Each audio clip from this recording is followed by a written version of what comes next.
Young mother's death after childbirth has led to a human tragedy at a private hospital in Port Harcourt. Her premature baby and grieving grandmother have been confined within the hospital for over a year over unpaid medical bills. The woman, identified as Mrs. Chiamaka, died shortly after giving birth at 7 months pregnant. Her baby survived after months in an incubator, but the family was handed a 6 million naira medical bill. They managed to pay 1.4 million naira, leaving a 4.6 million naira balance. Hospital management reportedly refused to release the baby and grandmother until the full amount was settled. The family without stable income has since appealed for mercy and support from the public. Human rights advocates described the hospital's action as inhumane, urging authorities to intervene. Humanitarian group coordinating support said the case highlights growing concerns about patients' rights and unethical hospital detentions in Nigeria. Public calls are mounting for government involvement to ensure the baby's release and to review medical billing practices that penalize the poor. Mr. Kolawale, this is a story of a mother who is unable to fit the hospital bills of her child, and then the child was confined. I would love to get your thoughts on this story. I mean, this is just another example of the inhumane things we see going on in our society nowadays. You know, I mean, these are people that are meant to save lives. I mean, the hospital, the doctors, the nurses, they're supposed to save lives. They are expected to have sympathy, empathy, in all cases, if I may say so myself. So, hearing of such a news just broke my heart, you know, in the sense that where is all of the empathy, where is all of the fear of God? I know it's a business, right? But let's not forget, you know, the mother of the baby already died, you know, due to the operation, and I feel like that's enough for the hospital to even say, okay, you guys can pay in installments, and you know, from the report it said that they paid parts, but the hospital wanted them to pay off all of the money, and that's how, you know, they kept the baby and the grandmother there for nearly over a year, and that's almost unbelievable. That's a whole 365 days. I mean, the kid, the young baby probably didn't even get the chance to be named.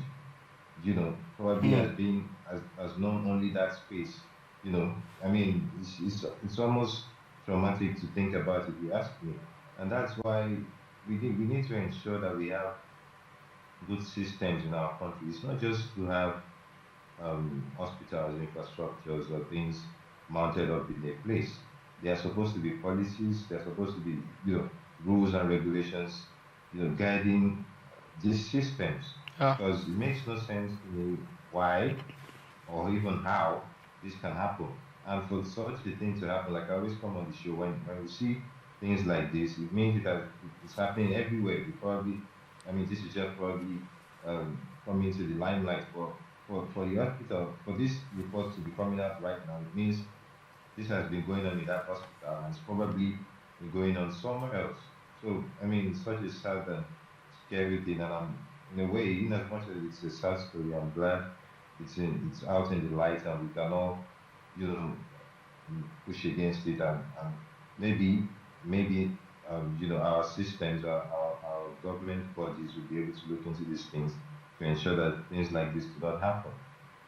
Okay, Mr. Kolawale, don't you also think that these may be, from the point of view of the hospital, probably they must have done taking some of these chances of treating patients, and then at the end of the day, the patients blow a wall or abscond without footing the bill. So, don't you think it's a case of once bitten, twice shy on their part? Because every businessman, I know it's more on the health, but every businessman wants to make profit. And then if they go about probably they must have done 1 or 2 cases of giving this instance, and then at the end of the day, they lost out. So don't you think on their own part they're trying to safeguard their business?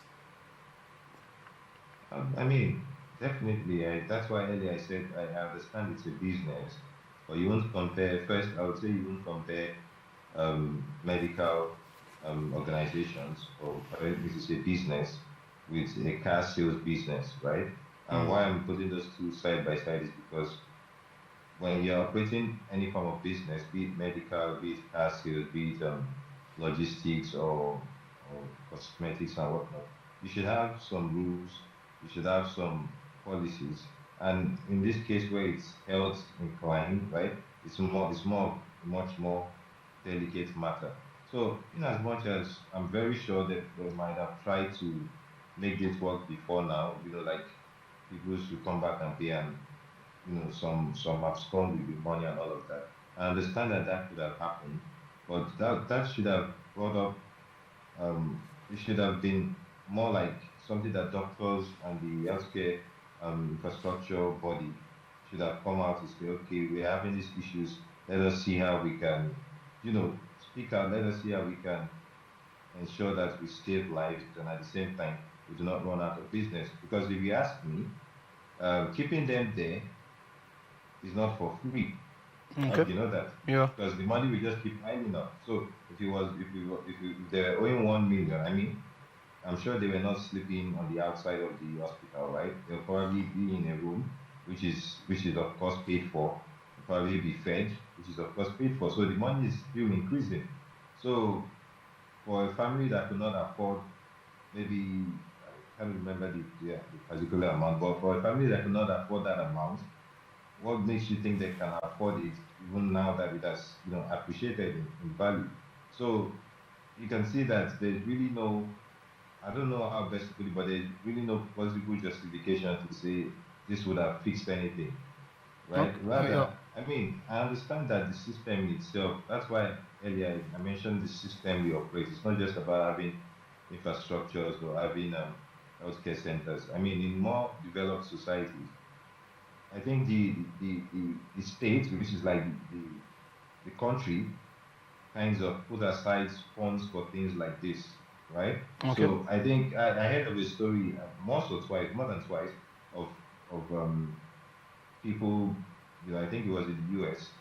The woman was pregnant and she went to the hospital with literally nobody, to help her. And I mean, nurses, doctors took her in, delivered the baby, you know, took care of her for the next like 3 6 months, feeding her, feeding the baby, and there was literally no issue of she could leave anytime she wanted.